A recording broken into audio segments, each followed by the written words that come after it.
Hey, listeners, before we begin today's episode, I have an exciting announcement to make.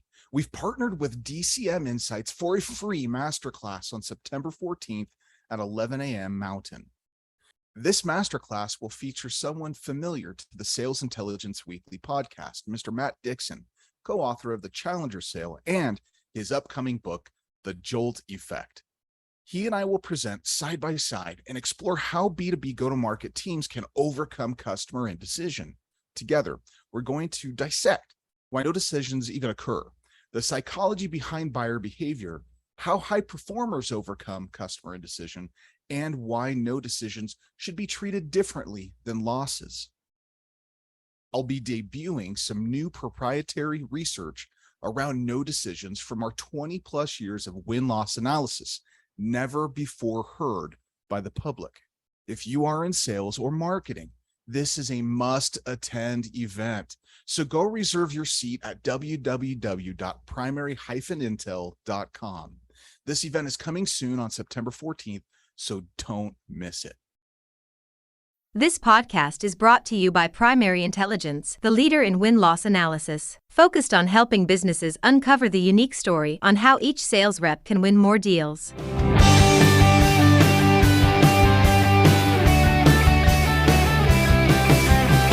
Hey everyone, and thanks for joining me on another rousing edition of Sales Intelligence Weekly, brought to you by Primary Intelligence. I'm Ryan Queller. So as B2B sales and marketers, we understand that a multi-channel approach is crucial to nurturing and capturing your prospects, right? But today we're going to explore one time-tested channel that is key to winning more opportunities: email. There's a method to creating impact email strategies in sales and marketing. You can't just send random emails and expect your prospects to move through the funnel. So today we're going to explore how you can leverage email to win more opportunities. I'm excited to introduce our guest today, Mr. Jeff Winters, founder of Sapper Consulting. Jeff, can I call you Jefferson? Is that okay? Is Jefferson appropriate? It's preferred. Okay. Yeah. Welcome to the show, man. Hey, thanks for having me, Ryan. Yeah. So before we get into the conversation, the deep dark secrets of all things email and how to actually get people to sit up in their chair and pay attention, tell us about you. Tell us about your experience. Sure. So I'll give you the work experience and sort of how Sapper came to be and where we are now. If you want to know more, I can get into that too. But I started a company called Sapper Consulting in August of 2013. But just immediately before that, the reason the company got started was I was working at this software company, this technology company. And when I started at this tech company, the guy hired me at like 26 years old, to be the head of revenue. And I thought, boy, this guy's figured out what my mom always told me, right? That I had like this incredible potential. I was going to do amazing things at a super young age. And I'd come in, my chest puffed out on day one. And he's like, look, really excited to have you here. But you ought to know this product never really been sold to anybody, and you can only sell it to chief human resources officers at like Fortune 1000 companies. Go. And so at that moment, I realized that he hadn't found what my mom always told me I had. He had just kind of found somebody that would take this job that was going to be totally impossible.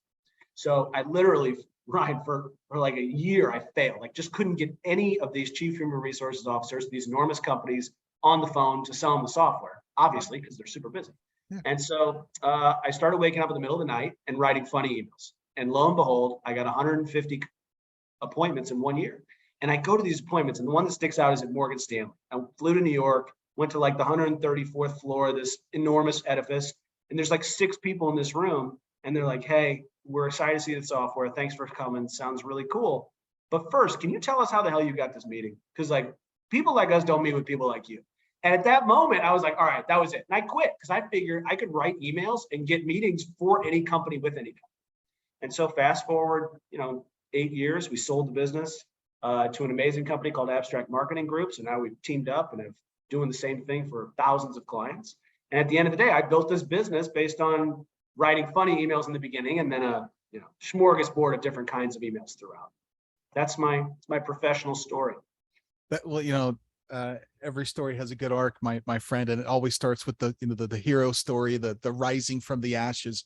the failure part, I think, is oftentimes overlooked in business, right? Everybody wants to, like you said, puff out their chest, beat their chest, believe what their mom told them growing up. You're special. You're the best. You're the most handsome, tallest. Wait.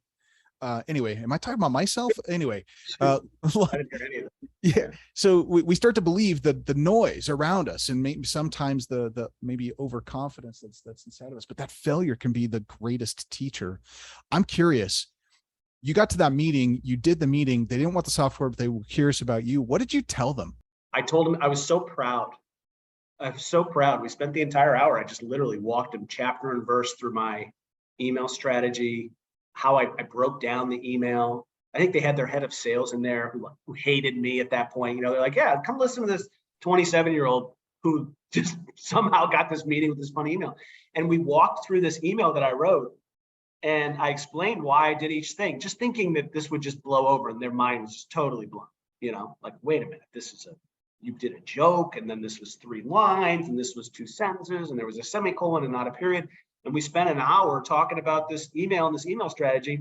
And Ryan, as I'm going through it, I'm like, I think these people, I think I have something here that's unusual, and I think I've solved a problem. And I know in business, so often when we're talking about starting businesses, like, start a business with a problem that you can solve. Right. And I feel like a lot of times entrepreneurs like search for a problem. I just happen to find a problem and start the business, as opposed to like searching for a problem, knowing you wanted to start a business. That wasn't the route I took, neither better nor worse. It's just an interesting note. I think there's a lot of, hey, let me go find a problem because I know I want to start a business. I just happen to have a problem, identified it, solved it, started a business after. That's rad. Okay. So, total side note. I mean, you've got all kinds of things firing inside my head right now. I'm really curious to know, funny emails. Why did you land on funny emails? Not the smartest guy in the room emails, or, doomsday emails. Why funny? That's what I had in the toolkit, like I had, that was what I was good at, like I could write funny stuff. Like, that was a thing. I always wanted to be a comedian. I loved giving funny rehearsal dinner speeches. Like, that was just a thing that I could do. And so it was like, I was like I said, I was 26, 27, 28. And I was doing this, truly, I was doing this rehearsal dinner circuit, and I was giving speeches to these rehearsal dinners, and people thought they were funny. And then my friends would be like, hey, can you write mine? So I started writing them. And then I was thinking, well, in the vein of writing these rehearsal dinner speeches, maybe if I just try to move this to an email, it'll work. And it did. And that was the genesis of the operationalization of humor. I love this. Okay, so let's get into it a little bit. Let's start with the foundation for our listeners, right? So, of all the different channels a B2B, of a B2B go-to-market team can use to connect with prospects, why prioritize emails? So I'm not going to say prioritize one or the other. Like, there's okay.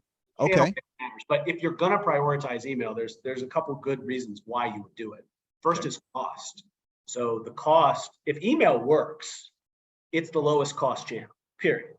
So that's number one is cost, because you can send out enormous amounts of emails. All you have to have is a contact list and someone to field those emails and schedule meetings. The second is volume. You'd have to hire, if you had somebody making 130 cold calls a day, it would take you forever to reach as many people as you could reach in an email campaign in an hour. And the third, I think, is interesting, especially as it relates to outbound. So if you want to separate sort of inbound marketing and prospecting from outbound marketing and prospecting, is show rate.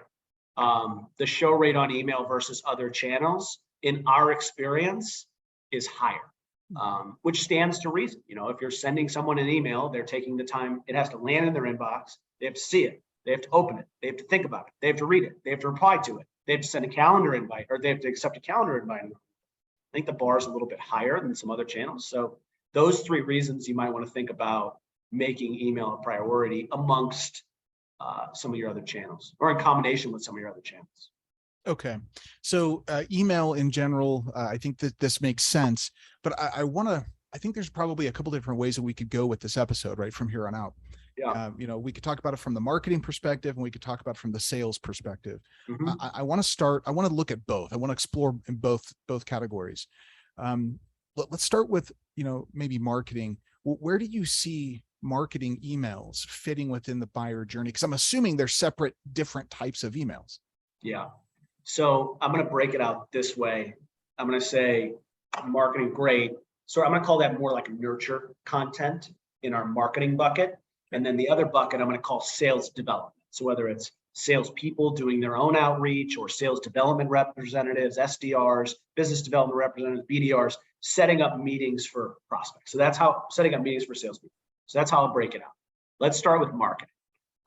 Where I see such great work being done, marketing email wise, is post form fill, post opt-in, that journey from I am either kicking the tires or I'm high level interested in some web content or some social content to I'm ready to take a meeting.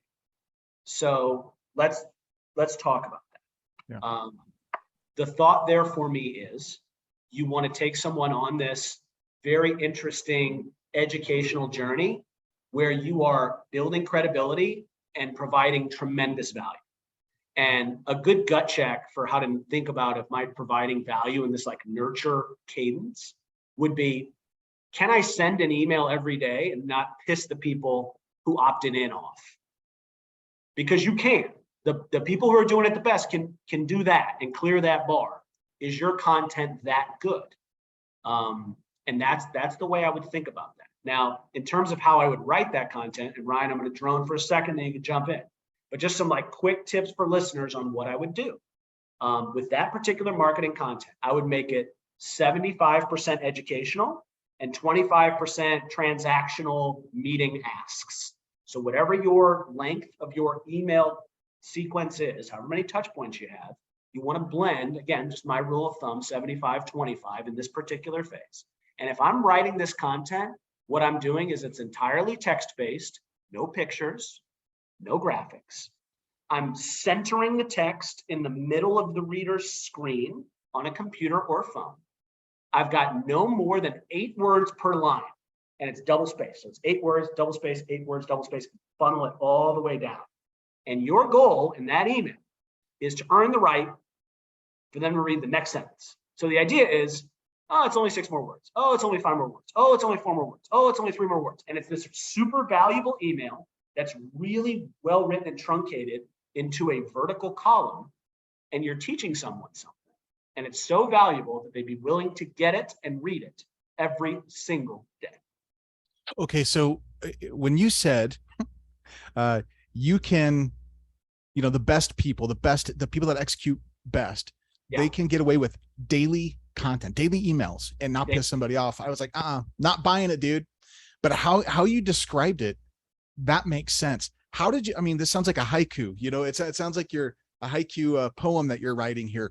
Tell me about how did you land on this kind of center of the screen? Was this trial and error? I mean, how'd you come across this? Copy the best, like purely copy the best. I mean, one guy who I love, his name's Chris Orlov. He's formerly at Gong, Gong.io. They do sales intelligence, conversational intelligence, give you insights. I've just followed his strategy forever. I think he's a genius. And now I'm on one of the drips, and it's like every day I'm like, I can't wait to read this. And I feel stupid, like, because I know the game. Like, I know what he's doing.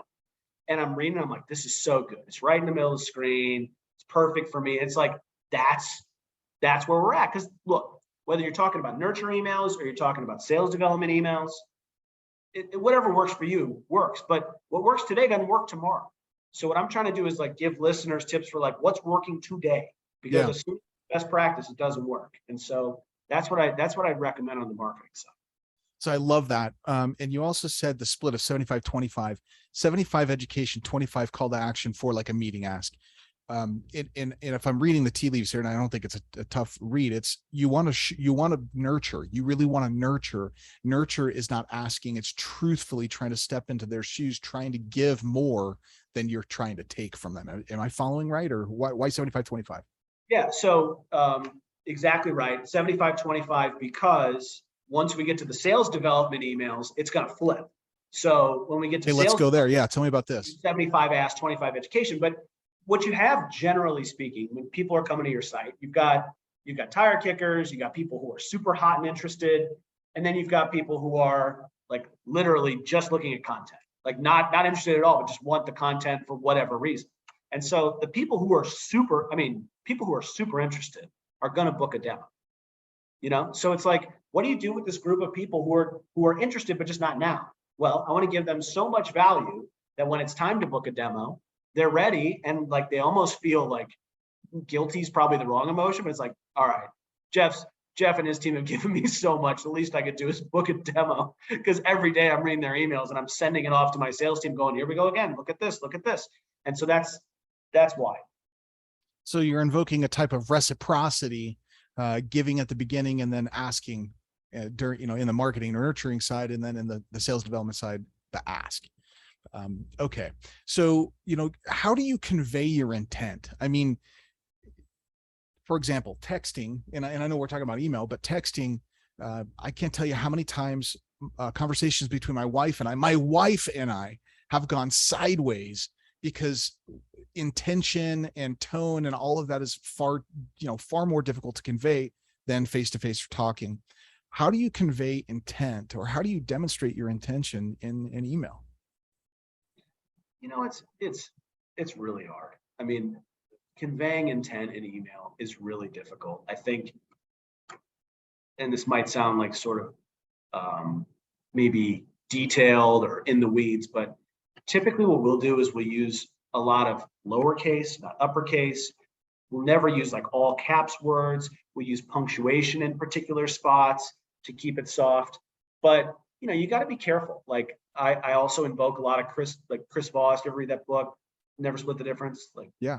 Opposed to saying, hey, do you want an email tomorrow? Say something like, hey, would it be impossible to get on your calendar next week? Like those sorts of turns of phrases, trying to get a no instead of trying to get a yes.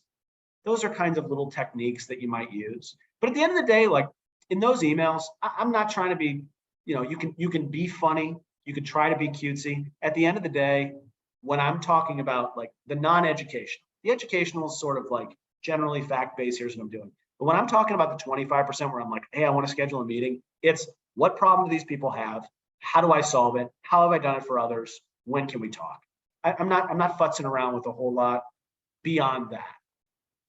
Okay, that makes good sense.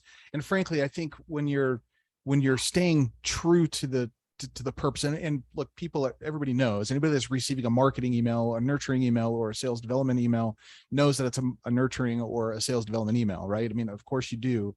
And you stay true to focus and true to the purpose or the intention without being too cute. I really like this. Okay, so let's talk about some best practices Can here. I pick up on something you just said though? Because I think please go, please.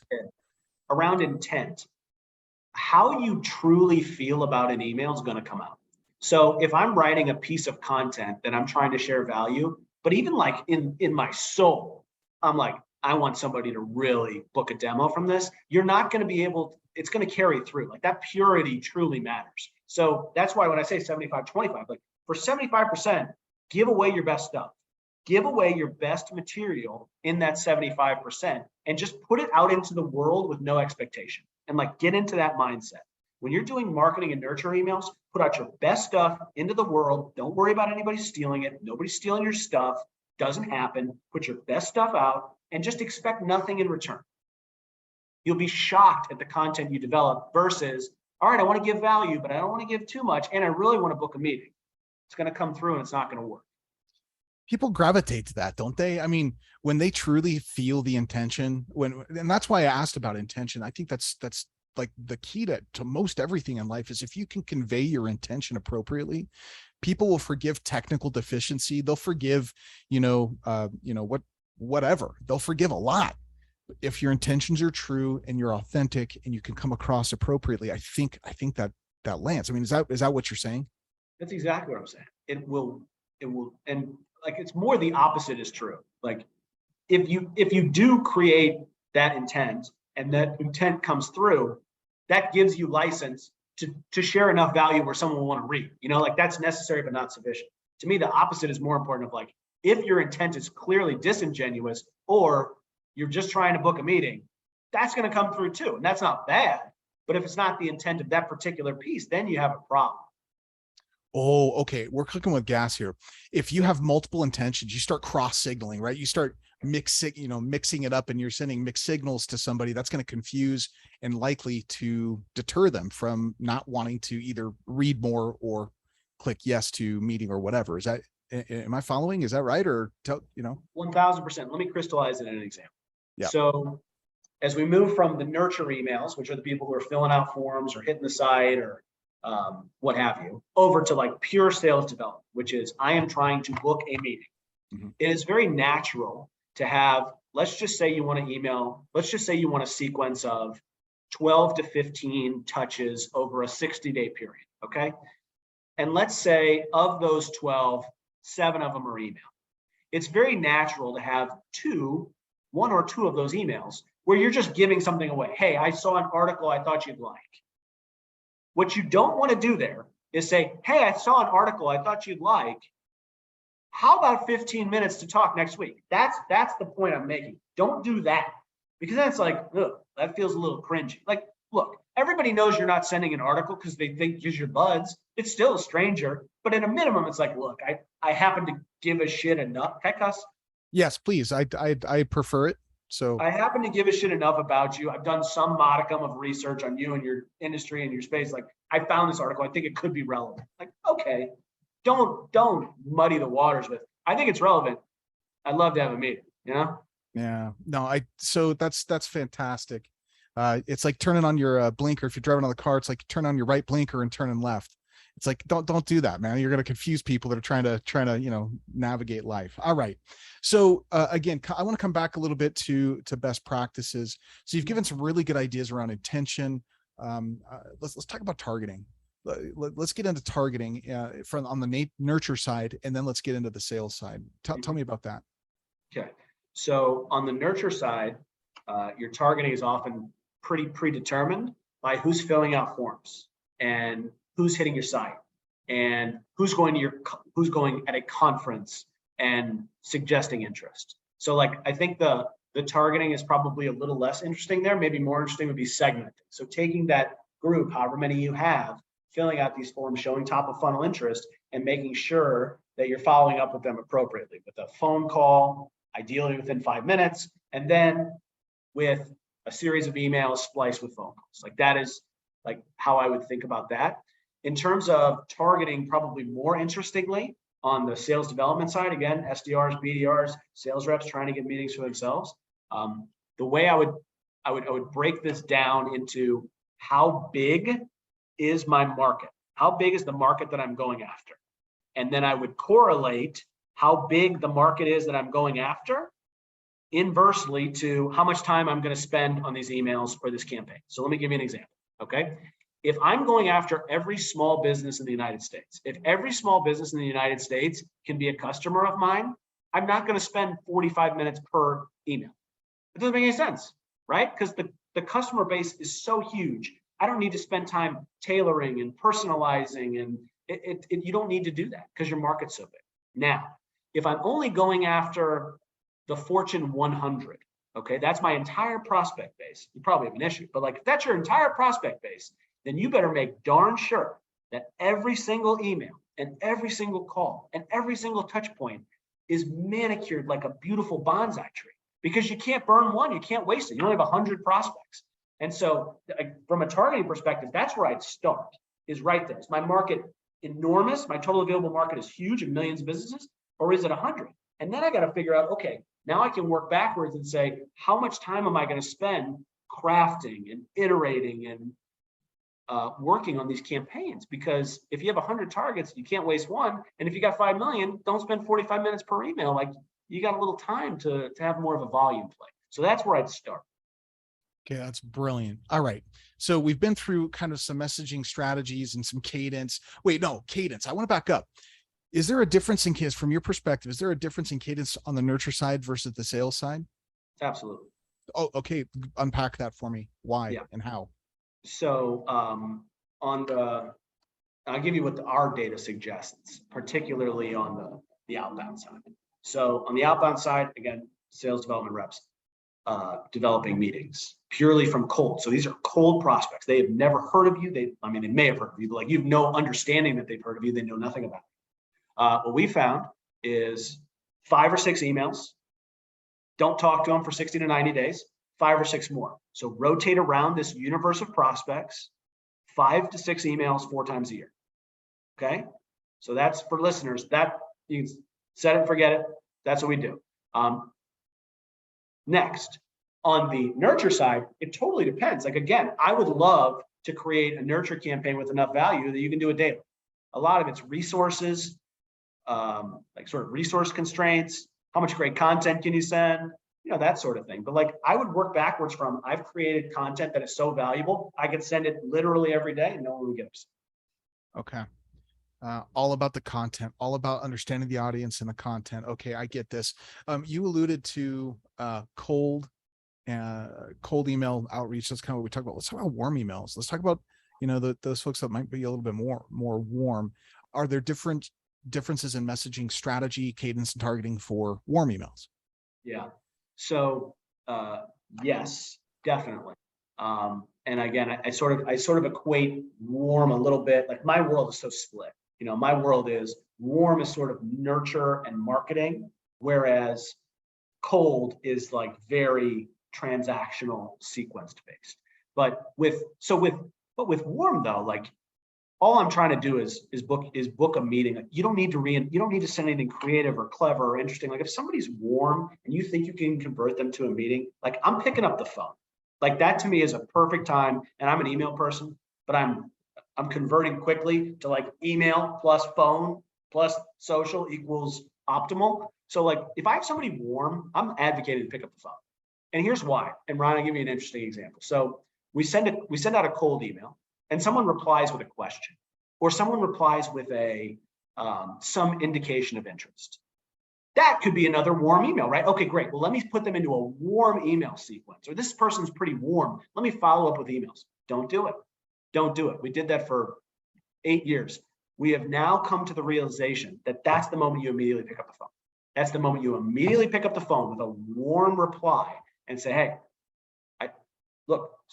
thanks for the reply. Really appreciate it. Want to make sure I have A, the context for your question so that I can answer it appropriately. And B, if you have any others, I just want to be here to support you for that. Boom, pick up the phone, make the call.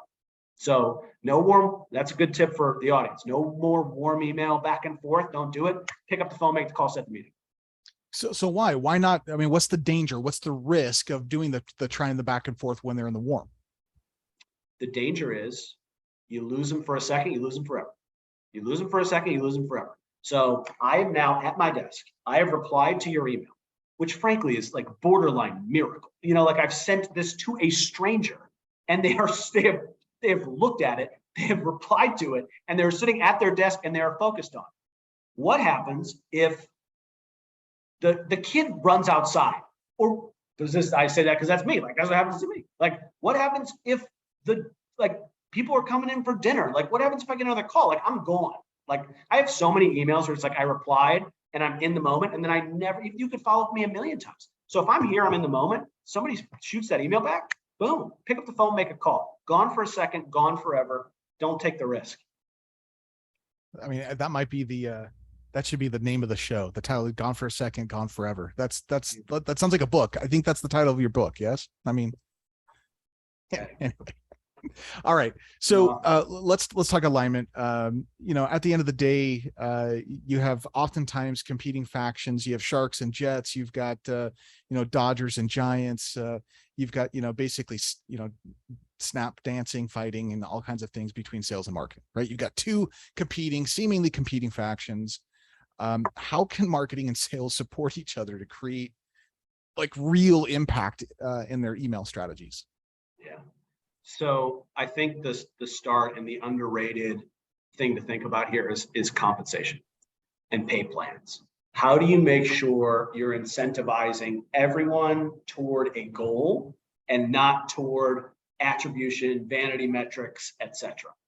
And I'm going to give a great tip that when we were acquired by this business, they do it and I love it. The way they do a lot of their pay plans is they don't want to complicate it with like 6 metrics. So they'll say like, for example, your bonus is based on revenue, but there are qualifiers that are around the number of pitches that you schedule and the quality of those pitches. Okay. So I really want everybody to think about this. This is so important. So especially for meeting setters. So just for the audience, picture somebody whose sole job it is to set a meeting. How do you pay that person? Do you pay that person on meeting set? Well, probably not, because those meetings don't show up and they stink. Then you've got upset salespeople. You've got paying somebody that on something that never turned, you paying them on a meeting that never turned into revenue for the company. That's a problem. Okay, do you pay them on revenue? Well, that's not great either, because if you pay them exclusively on revenue, they don't control anything after they set the meeting. Some salesperson does. So what I'm giving you here is this tip of like, okay, pay people, get the alignment perfect. If you get the pay right, you can get people cooperating more cohesively. If you get it wrong, it's impossible. So spend a ton of time figuring out, okay, what is the bonus metric? And then what are the qualifiers to get the bonus on a percentage basis? And if you figure that out, you can figure out alignment. I think it's just that simple. Get the pay plan right. First step. So I got to be honest, I've had, a ton of different people come in and we talk about alignment almost on every show. I think that's the first time, racking my brain. I think it's the first time that anybody just came out and just point blank said, look, get the pay plan right. And totally right. That is the easiest and quickest way to disconnect sales and marketing. Easiest and quickest way to disengage somebody is by futzing around with or getting the pay plan wrong. Fantastic advice. All right. Rounding third here. Last question for you, my friend. If you could leave our listeners with one more, I mean, you've already given just tons of tips, but if you were to say and elevate one, leave our listeners with this like final piece of advice, what would you tell them? Okay. I'm going to give them a new one here at the end. That's okay. Yeah. When it comes to any kind of email marketing, but particularly cold email outreach, emailing strangers, the number one thing to focus on is getting the email into the inbox, And that's called deliverability.